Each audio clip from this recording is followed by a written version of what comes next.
তাদের স্ট্রাগলিং কিন্তু আমরা কেউ দেখতে যাচ্ছি না। বাংলায় বলে না, কইয়ের তেলে কই ভাজা।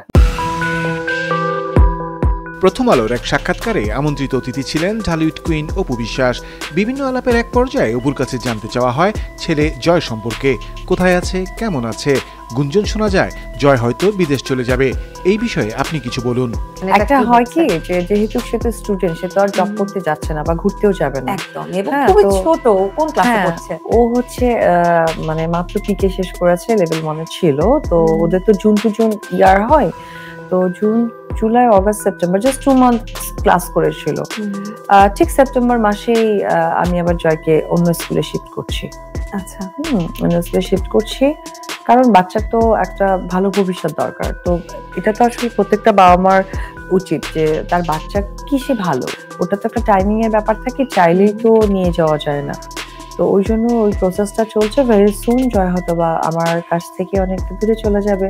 প্রত্যেকটা মানুষের চাওয়া পাওয়াই যে সন্তানের ভালো হোক, এটা আমি চাই। জয়কে কেন বিদেশ পাঠাতে হবে, কেন জয়কে ছেড়ে থাকতে হবে, আসলে গরমিলটা কোথায় হচ্ছিল জানতে চাইলে অপু বলেন, গরমিল না, আমার কাছে মনে হয়েছিল যে সন্তানের একটা গুড ফিউচার দরকার, সেটা মা হিসেবে আমার মনে হয়েছে। তাই আসলে থেকে ইম্পর্টেন্ট হচ্ছে সন্তানের গুড ফিউচার। বুবলিকে উদ্দেশ্য করে অপু বিশ্বাস বলেন, আমার অভিজ্ঞতা, আমার দক্ষতা যারা ছোট করে দেখে মূলত তারাই অযোগ্য মানুষ। আমি অনেককে দেখেছি যে সুন্দরভাবে গড়ে ওঠার জন্য, এবং আমি তাদেরকে অনেক সহযোগিতা করেছি। যে বিষয়টাই একটু আসি, যে অনেকে আমাকে আমার ওপিনিয়নটাকে একটু নেগেটিভলি নেয়, আসলে তাদের সেই বোঝার মেধা, যোগ্যতা, ক্ষমতা অনেকটা পিছিয়ে আছে বিধায় হয়তো বা আমার কর্ম দক্ষতাকে একটু নেগেটিভলি প্রেজেন্ট করে। বেসিক্যালি এটার পেছনে কিন্তু অনেক নারী উদ্যোক্তা আছেন, অনেক মানে কিছু মানুষ আছে যারা সমাজে প্রতিষ্ঠিত হতে চায়, তাদেরকে সাপোর্ট করা বলে। সাপোর্ট কিন্তু বিভিন্ন ভাবে হয়।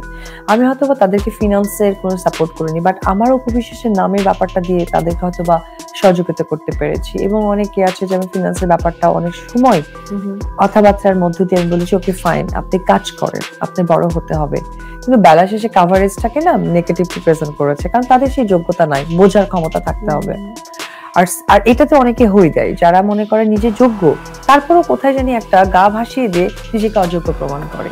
জানতে চাওয়া হয় জয়কে বিদেশ পাঠানোর ক্ষেত্রে বাবা শাকিব খানের অনুমতি আছে কি, জবাবে অপু বলেন, প্রথমে ছিল না, বাট এখন প্রবাবলি আছে। ঠিক আছে। আমরা সবাই জানি আপনি ঢালিউড কুইন, আপনি কেন ঢালিউড কুইন বা সবাই আপনাকে কেন ঢালিউড কুইন বলে সেই বিষয়ে জানতে চাই। অপু জানালেন, সকলে যেহেতু শাকিব খানকে ঢালিউড কিং বলে, যেহেতু শাকিব খানের ওয়াইফ, সেই জায়গা থেকে ঢালিউড কুইন বলা হয়।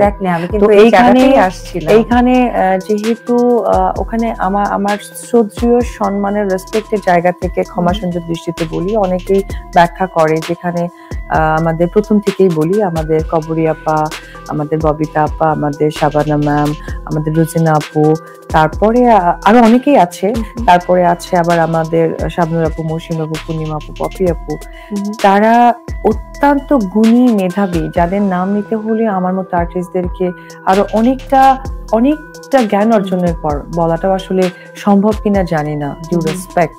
তো সেই জায়গা থেকে অনেকেই আছে যে ভুল ব্যাখ্যা দিয়ে বসে, যে যখন নাকি তাদের কাছে কুইন শব্দটা আসে তারা নাকি ভরকে যায়, তখন তারা ভাবে যে আমরা শাবনুর কই, আচ্ছা তারা তো আর শাকিব খানকে বিয়ে করেননি, তাই না?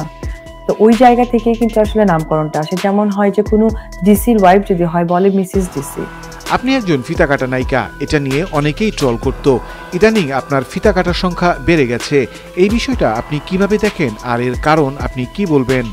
আমি সেই কথাটাই বললাম যে ওপেনিং সেরিমনিকে যাদের বোঝার ক্ষমতা নেই বা যারা ওই যোগ্যতা অর্জনই করতে পারেনি, তারা এটাকে নেগেটিভ প্রেজেন্ট করে। আর যে মানুষগুলো নেগেটিভ প্রেজেন্টেশনকে নিজের মধ্যে ওন করে, তাদের যোগ্যতা কিন্তু আছে, কিন্তু ওন করে একটা ব্যক্তি থ্রো জায়গা থেকে তারা অযোগ্যতা মানে প্রমাণ করছে, এটা খুবই দুঃখজনক। অপু আরো বলেন, আমি খুব প্রফেশনাল মানুষ, আমি আমার প্রফেশনকে সম্মান করি। আমার একদম স্ট্রেট বলতে ভালো লাগে, আমি ভেরি প্রফেশনাল। আমি প্রফেশনালকে অনেক বেশি রেসপেক্ট করি, এবং সেটা যারা প্রফেশনাল তাদেরকে আমি অনেক বেশি আমিও রেসপেক্ট করি। কারণ হয় কি, কাজের জায়গাটা স্বচ্ছতা থাকে এবং সুন্দর থাকে। জানতে চাওয়া হয় আপনি প্রযোজক হিসেবে আপনার ছবিতে শাকিব খানকে কখনো কাস্ট করবেন কিনা। অপু বলেন, উনি অত্যন্ত গুণী শিল্পী এবং বড় মাপের শিল্পী। তো অপু জয় প্রোডাকশন থেকে নেওয়ার মতো ক্ষমতা আমার নেই। তবে হ্যাঁ, একজন প্রযোজকের আছে, সেটা হচ্ছে জয়। তো ওনারটা উনি ভালো বলতে পারবেন, বাট অপু বিশ্বাসের সে যোগ্যতা এখনো নেই এত বড় মাপের আর্টিস্টকে কাজ করার বা কাস্ট করার। অবশেষে অপুর কাছে প্রশ্ন, আপনার সিনেমা ট্র্যাপ ছবির কোনো খোঁজ নিচ্ছেন কিনা? আমি যখন হলে যাব, সিনেমা হলে যাব, ওটা একটা অ্যানাউন্সমেন্ট হলে হয় কি দর্শকদের সাথে কাছাকাছি যাওয়া যায়। তো হঠাৎ করে যাওয়া আর খোঁজ নেওয়া ব্যাপারটা কিন্তু প্রায় একরকম। তো আমার যেটা হয়েছে, আমি যাব, আমি একটু মানে আমার আরো একটা সিনেমা রিলিজ হচ্ছে, সেটা তো জানি 16 ফেব্রুয়ারি।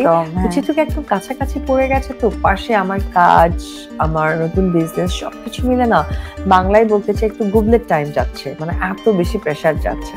সো আমি যাব ভেরি সুন, 1-2 দিনের মধ্যেই, মানে আমাদের টিমের সাথে আলোচনা করে, ট্র্যাপের টিমের সাথে আলোচনা করে দেন যাব।